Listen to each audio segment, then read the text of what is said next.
kuisha. Kenya kwanza kuisha. Kenya kwanza kuisha. UDA kuisha. UDA kuisha.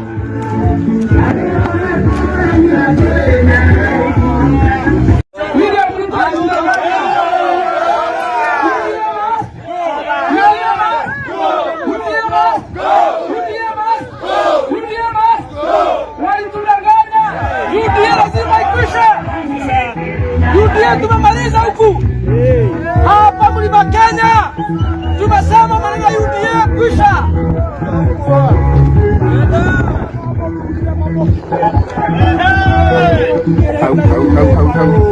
Hapa mlima Kenya tumesema UDA nini?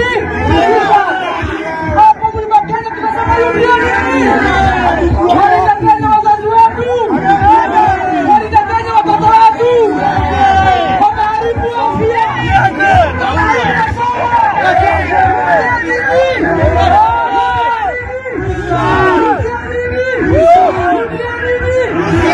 Walitudanganya, wakasema watatengeneza uchumi, wametengeneza. Tunatangaza rasmi hapa mlima Kenya, UDA kwisha, UDA kwisha, UDA kwisha, UDA kwisha. Hapa mlima Kenya, hapa mlima Kenya tunasema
tuko na viongozi wa vijana kutoka mlima Kenya na tuko na rafiki yetu hapa ambaye anaitwa Kenneth, kijana wa Bantaru, kijana hapa wa Mzuri, kwa hapa hadi tusalimie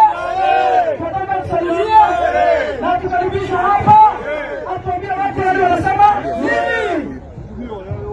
Mwenendo ndoba Yakayo kwa pale mwanyo na ya matakere tunezi kajeno etawa general KK chairman Kibugati defense forces ngone ni kwa Kibugati mama katoro yeye kile magito letigua swagwa letigua wajalia nombole yule koma kiama kia UDA wanatometa tene oone na wakatuoka Kibugati Kiweta bewote ya kema leke Otikona kukuwa wana lege Netogo kawo ko umwale ya Kukuwa Dali natoka kagwe Tafadhali Kukuwa wana Akama wakana kea manga Kuhenia Wakasoma waliko heke Sito na yofi Wakadie koro wakoru Letiguwa Wakadie hiyo Wakamwana malera Yoto wao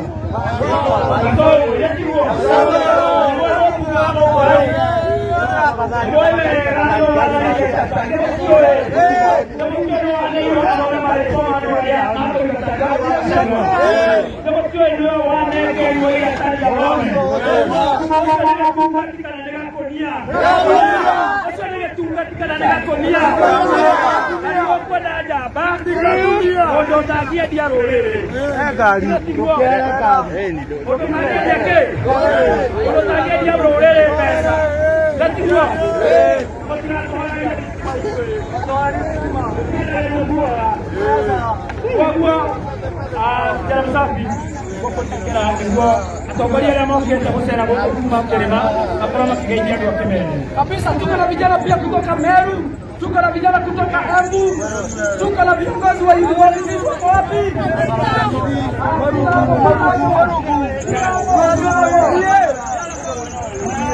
Wacha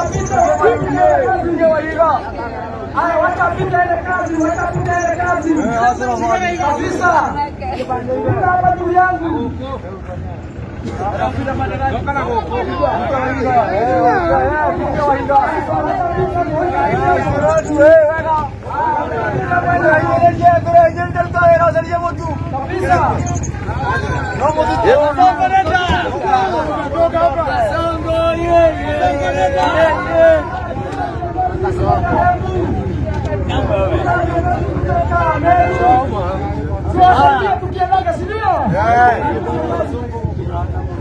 Watu wa Lari habari yenu.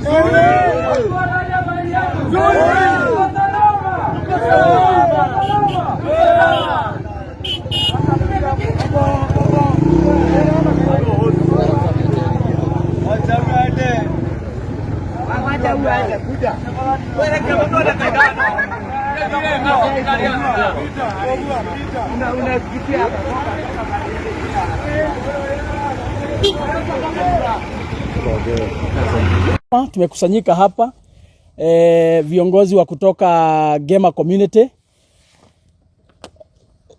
Viongozi wa kutoka Gema community tumekusanyika hapa kutoka all the 10 counties of Gema, na mmesikia kwa sauti moja vile ambavyo amesema. Mimi yangu itakuwa machache, na ningetaka kuambia serikali ya kwamba juzi tumeona koti imeamrisha IG wakiwa na DCI Amin ya kwamba waende kule kwa mahakama ili wakajibu hii maneno ya abduction. Na tukaona ya kwamba siku ya jana DCI na Inspector General wa polisi wote hawakwenda kotini, wote walikataa. Mimi nataka niongee hapa leo kama chairman wa New Gema Young Leaders Movement. Niwakumbushe ya kwamba siku mmefukuza Rigathi Gachagua kinyume na sheria na koti ikasema ya kwamba Professor Kidiki aapishwe. Rigathi Gachagua, who was the Deputy President of the Republic of Kenya, alitii sheria ya koti na akatoka kwa ofisi akaelekea kwake nyumbani. Na kama Riggy G, the second Deputy President of the Republic of Kenya, obeyed the court order na akatoka kwa ofisi ndio Kidiki yaingie, IG ni nani hawezi tii sheria ya koti? DCI Amin ni nani hawezi tii sheria ya koti? Kwa hivyo sisi tunataka kuambia William Ruto, siku ameapishwa pale Kasarani, hakuapishwa na notebook, hakuapishwa na kitabu yake ile anatumia kwa nyumba kutengeneza maneno yake. Aliapishwa na sheria ya Jamhuri ya Kenya, na akaapishwa na Biblia ya kwamba ili akuwe akilinda na kuhakikisha kwamba anaongoza nchi kufuata sheria ya Kenya, si kufuata mafikira zake. Na kama anafaa kuongoza kutumia sheria ya Kenya, we have all the arms of government. Tuko na judiciary, tuko na parliament, tuko na executive. Na kama judiciary wamepatia amri, either ni parliament ama ni executive, wanafaa kutii sheria kwa sababu hivyo ndivyo katiba inasema. Na kwa hivyo sisi hapa leo tunataka kuongea kwa sauti moja. Na juzi tumesikia ile matamshi ambayo mliongea mkiwa kule Rift Valley siku ya Jumapili mkiwa kwa kanisa. Huyu jamaa hawa wakora wanakufuata kina Kamketi na kina Oscar Sudi. Tukasikia Kamketi akisema ya kwamba yeye ndiye anatoka ile county wanajua maneno ya 24 years. Na mimi nataka nijibu leo Kamketi tukiwa hapa kama viongozi wa kutoka Gema community. Inchi si ya mama yake. Inchi si ya baba yake. Kama kuna vitisho aende akatishe bibi yake na watoto wake. Kuna sheria inasema ya kwamba uchaguzi ifanywe baada ya miaka 5. Hakuna sheria inasema ya kwamba ati rais lazima aende term 2. Hakuna sheria inasema ya kwamba ati rais aende miaka 24. Aende term yake ya miaka 5. Akimaliza tuende kwa uchaguzi. Wakenya waamue kwa debe, na Wakenya wakiamua kwa debe aende nyumbani, lazima aende, kwa sababu hiyo ndio sheria. Kwa hivyo tunataka kuambia Kamket, hizi vitisho mnajaribu kutupatia. Kuna watu wengine walikuwa mbele yenu, walikuwa wanaitwa kina Murathe. Wale walikuwa wanasema ya kwamba hawezi achia nchi mwizi. Wale walikuwa wanajipiga kifua wakijiita deep state. Tulikuwa na wao wakatutishia sana zaidi. Wakasema ati wananchi hawawezi amua kwa debe nani atakuwa rais.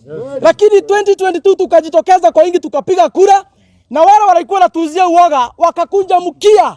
Wote tukawapeleka nyumbani. Na leo hii wako kwa manyumba zao wanapigwa na mabibi zao wengine. Watu walikuwa wanatutisha. Kwa hivyo niambie Kamket, vile tulikuwa tunatishwa na kina Murathe na tuliwapeleka nyumbani, wewe ni nani? Wewe ni mafia kuku. Wewe ni nani? Wewe ni mwizi wa ng'ombe. Wewe ni mtu bure katika nchi ya Kenya. Kama wale walikuwa wanajiita deep state tuliwapeleka nyumbani. Mtu kama wewe, mtu ambaye hajielewi, hakuenda shule, wewe ni nani? Nchi ya Kenya lazima tufuate sheria. 2027 tunaambia William Ruto, hakikisha ya kwamba umetupatia IBC as soon as possible. Tuweze kujiandaa mapema. Vijana wetu tumewamobilize wachukue kura. 2027 safari ya Sugoi ni unstoppable. Kwa sababu Wakenya ndio wataamua. Na mimi niambia Wakenya wote kwa jumla, msitishwe na hawa wakora. Hawawezi wasiwauzie uoga ati sijui wataiba kura, ati sijui watafanya nini. Hakuna kura zitaibiwa. Wale wakora walikuwa kwa ile serikali nyingine waliishi kututishia vile ambavyo ati wako na IBC kwa mfuko. Kwa nini walishindwa kuiba kura? Tuko na sheria, tume IBC ni tume huru, na hakuna watu ambao watajaribu kuiba kura za Wakenya. Tutapiga kura kulingana na sheria, na siku ya kwenda nyumbani ya William Ruto hakuna mtu ambaye hiyo safari anaweza simamisha, kwa sababu mahali tumefika hata Mungu mwenyewe amekubalisha. Hata Mungu ako upande wetu ya kwamba William Ruto lazima tumpeleke nyumbani. Ataenda kama vie? Ataenda kama vie?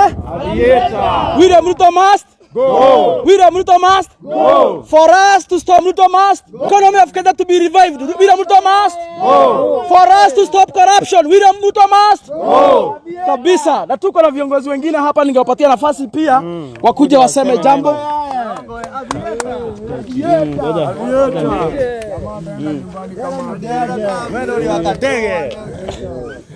Kabisa.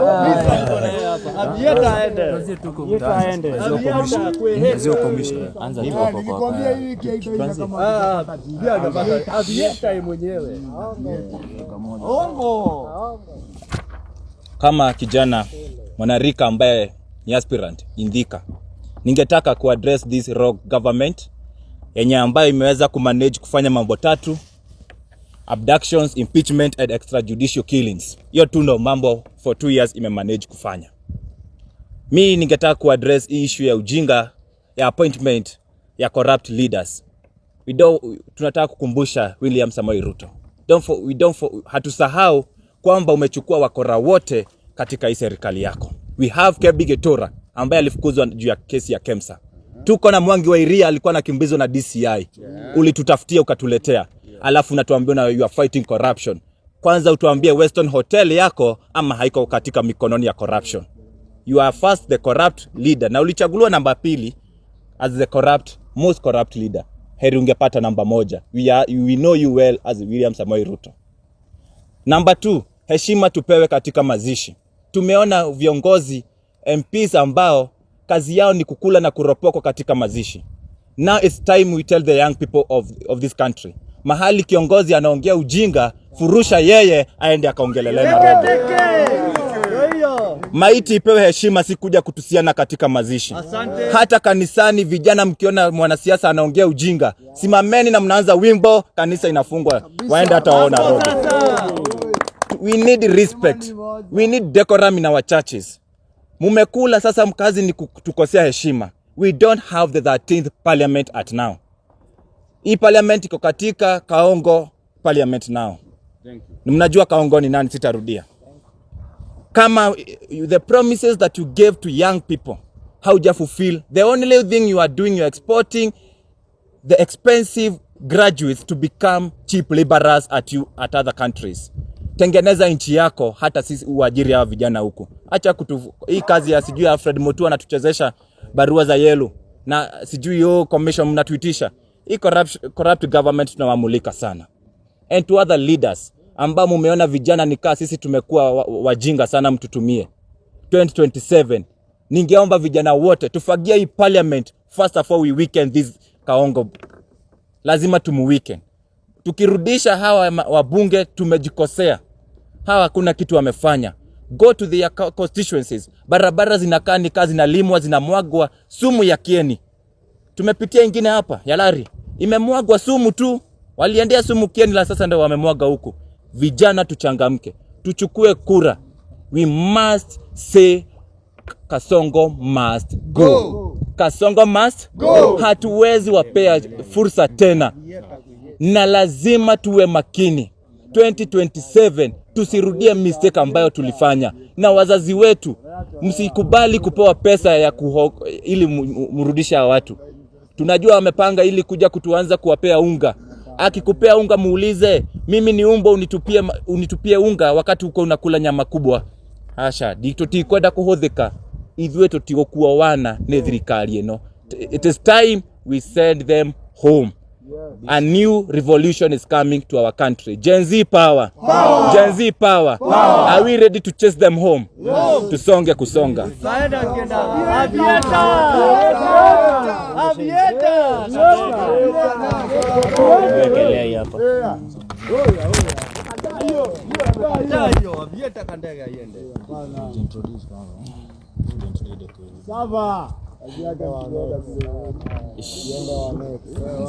Viva comrades, viva! Viva! Viva comrades, viva! Viva! Comrades power! Power! Comrades ria! Ria! Comrades power! Power!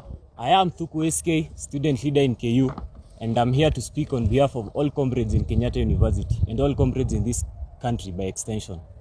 The government, since inauguration, has continuously displayed and brought to us bills, systems, projects which are not with the Kenyans. We have seen in our schools, our higher learning education institutions, introduction of new funding model, which has no meaning to us, does not carry in any way or represent our interest. For this government of Kenya Kwanza and UDA government, Your Excellency, sir, you did not consult us in any way as the student fraternity. This country, we woke up one day and we found that the new funding model has been implemented. And for now, what we know, the new funding model is unconstitutional. And we need you as parliamentarians who we sent in parliament, we need you to act with swift action, just as you impeached Riggy G, just as you rushed to pass these finance bills. We need you to move with the same pace to eradicate this new funding model from us. It does not help us in any way. We have seen hostel fees hike. We have seen food in messes hike. We cannot eat. You don't want us to sleep. You don't want us to study, Mr. President. Where do you want us? You want us to go back home. After you have graduated, you have seen you time and time again advocate for us to go to other countries. Where is the pride in this country? That's why we see Adani here, because you do not have any pride in this country. Where is our patriotism? Where did it go? We are Kenyans, come on. I will not speak much today, but on behalf of all comrades, we are very, very, very dissatisfied with this government. You do not represent our interest. We do not feel you. We do not feel you in any way. On 16th, as the comrade fraternity of Kenya, all student leaders and comrades in this country, we have declared a mass maandamano, mass demonstration and protest in this country. Wherever you are, where in Embu, Turkana, down there in Coast, all the way to Western, even here in Central, back to Nairobi there. We need everyone in the streets. Let us come out, all of us, and show this government that they do not represent us in any way and we do not feel them. Thank you.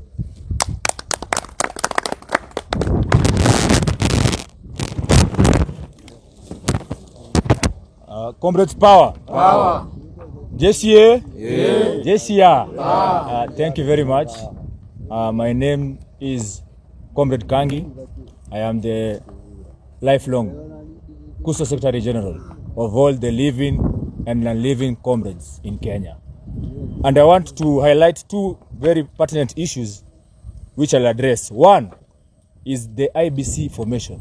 We know there is an evil scheme by the outgoing regime, popularly known as Kenya Kwisha, to try and deny the young population or the Gen Z and the youths of this country to register as voters so that they can manipulate the 2027 general elections. And therefore, we are demanding for the immediate formation of IBC without any further delays. Because according to the constitutions, we have the right to exercise our political freedoms, whereby we can vie and also we can vote at the ballot so that we can choose or elect the leaders that we deserve. Another issue of great concern is the current economic environment in our country. We all know that we are being overtaxed. There are so many taxes which do not favor the business people and the entrepreneurs in this country. And that's why all investors nowadays are running to nearby countries like Rwanda and Tanzania, whereby their tax policies are favorable and they promote investments. And this has led to shutdown of business, which has rendered so many youths to become jobless. And the economic environment, if it is not favorable, it cannot support small and medium enterprises or businesses. And this has also led to various serious challenges, whereby has made youths to be mentally challenged because of distress of unemployment, whereby you find young graduates who are very, very much qualified, but the government instead chooses to recycle the same old guards. Like recently we saw Kasongo giving opportunities to Kwihirira, a whole two-term governor, being given a chance to become a chairman of a parastatal. When we have young graduates who are overqualified, some who have masters, others who have PhD, why can't the government give us these opportunities? So thank you very much. Allow me to welcome my fellow youth leader.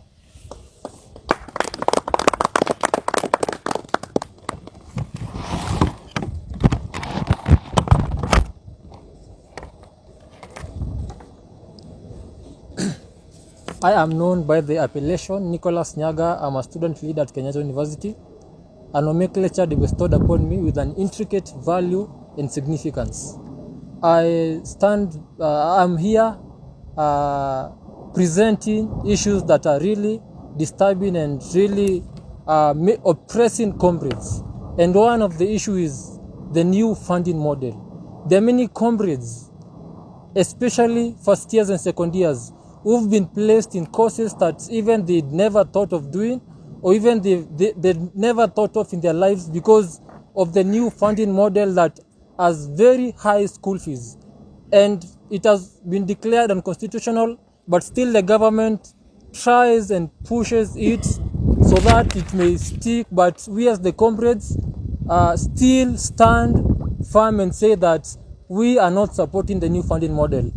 Another thing is the comrades cannot sleep, the comrades cannot eat, the comrades cannot bathe, the comrades cannot take shower, the comrades cannot study, the comrades cannot groom well because of the help money that should be allocated to them, but otherwise some other people in those offices, they are squandering those funds and they are delaying those funds. Yes. We are not supporting that and we are against that. Yes. The comrades of this country should enjoy. Yes. They are the ones to pay that money. They are the ones to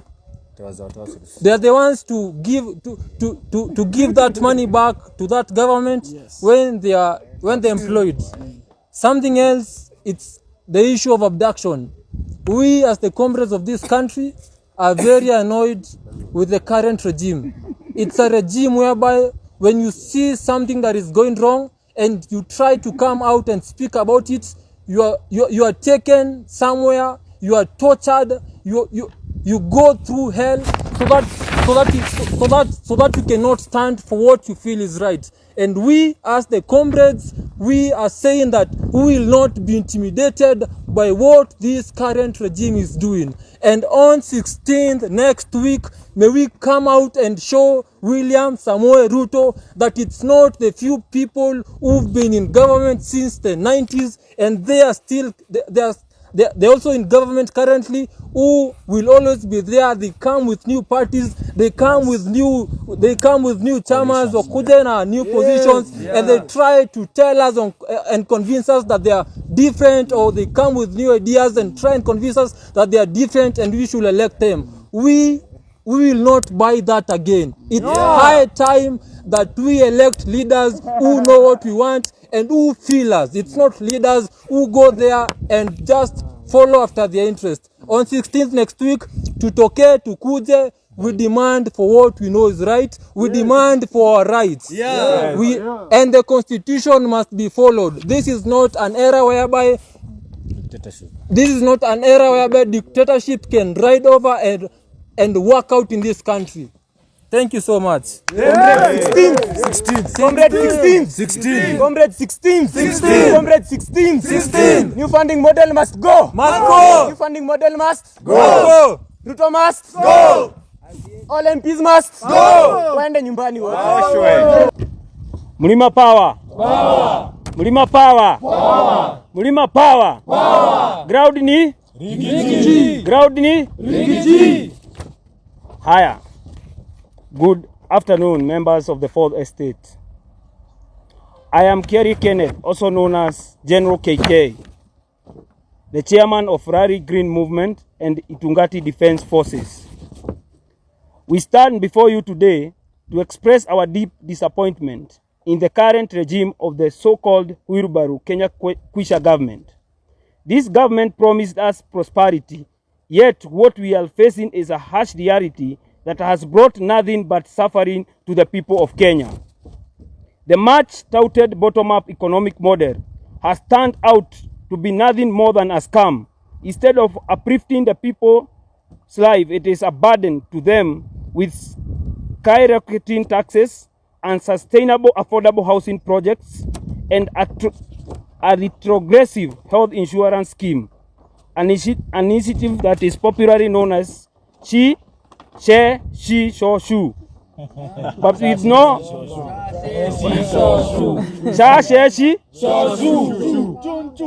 but with no real solutions. Additional, the new funding model, discriminatory and unlawful, further alienating the very citizens it was meant to benefit.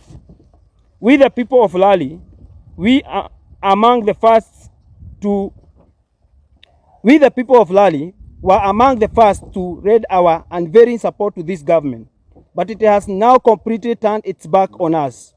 We have seen our elected representative betray us, especially our member of parliament, who has chosen to serve the interests of Udaku government rather than the people who voted for him into the office. His actions have been a direct betrayal of the trust we placed in him. Let it be known today that we, the people of Rari, declare him an enemy of the people. Yes. And we demand a public apology from him for his actions. Yes. Mulima power. Mulima power. Furthermore, the youth of Mount Kenya wish to send a clear and a strong warning to the village dogs, particularly those led by Maina Jenga and the illiterate Macarena. We will not allow our country to be held hostage by criminal gangs. We stand united against those who seek to disrupt peace and justice. Lastly, we want to address the alarming issue of abductions, targeting those who dare to speak out against corruption and injustices of this current administration. Let it be clear, our Constitution protects our right of freedom to speech and expression, and we will not allow it to be trampled upon. We demand an immediate cessation of these illegal acts and the protection of every Kenyan's constitutional rights. Mlima power. Power. Mlima power. Power. So mimi kama General KK nimeweza kuongea na kusema mbunge wa hapa kwetu Rari amekuwa akiuza watu wetu. Kweli. Si amekuwa akituuza? Kweli. Si mnakumbuka ni yeye alitumiwa kusoma maneno ya kufukuza kiongozi wetu wa mlima. Kweli. Deti kwa jeshi. So this is a warning to him. If you don't come and apologize to the Rari people, hakuna mahali tutakubali uongee, na ukikuja tutakufukuza. Aende, si ndio? Kwa jamaa aende, si ndio? So I'm going to invite my fellow chairman from Meru to continue. Good afternoon, members of the 4th state. My name is Kirimi Mudaura. I'm a student leader and a youth leader from Meru County. I will be brief as cock on a hen. First of all, the rogue and arrogant regime of Kenya Kwisha government have subjected our country and led our country to be hijacked by criminal gang, drug dealers, and cold-blood murderers. Yes. The reincarnation of Mungiki gang in central Kenya province, it's a clear indication of desperate moments and desperate measures by the government to regain its lost trust to the people. Through coercion, intimidation, and blackmail. We cannot be led, neither be shown directions by undecided, illiterates, and dog of wars. I therefore ask the senior politicians in the region and leaders to be cautious when introducing to us criminal gangs that has committed atrocities among our people, and to take full responsibility to disband as well as dissolve Mungiki groups to ensure the safety of our mothers and girls not to be subjected to sexual harassment and carnal knowledge forcibly. I want to ask the national government to form the IEBC and to stop fearing or having butterflies of the rising youths of this country. I also want to ask and urge the youths not to panic. The government has already lost the trust by the people and it is going home. The people shall and the people have the power to dissolve this government. We also state categorically, without any fear of doubt and avoidance of doubt and contradiction, that the government has not addressed any issue raised by the youths during the Mega Gen Z demonstration, but instead have turned an eye and start blame games of who and who forced or funded the Gen Z to be in the streets. The government itself, led by William Samoei Ruto, Arap Kipchirchir, funded us to the streets due to his incompetencies. We ask him also not to forget to make the country's debts known by the public so that we can all be aware of the looting schemes that this government is undertaking. Thank you very much.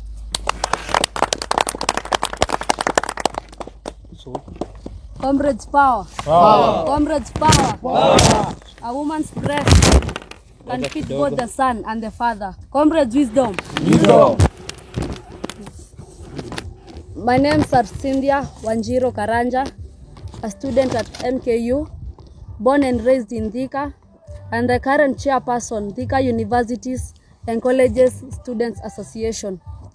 First is to congratulate all Form 4 leavers and to encourage you that no matter the outcome, there is always a way never give up, for without hope there is no man. 2. East or Central, Mount Kenya remains to be Mount Kenya.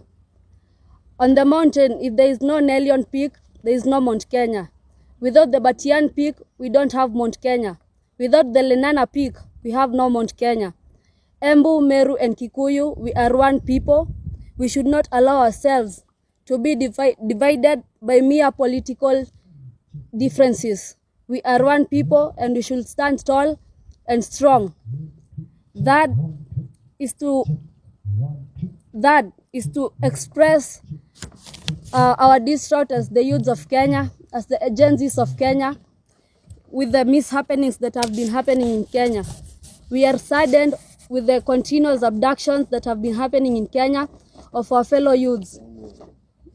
We want to address the alarming issue of abductions, targeting those who dare to speak against the corruption and injustices in Kenya.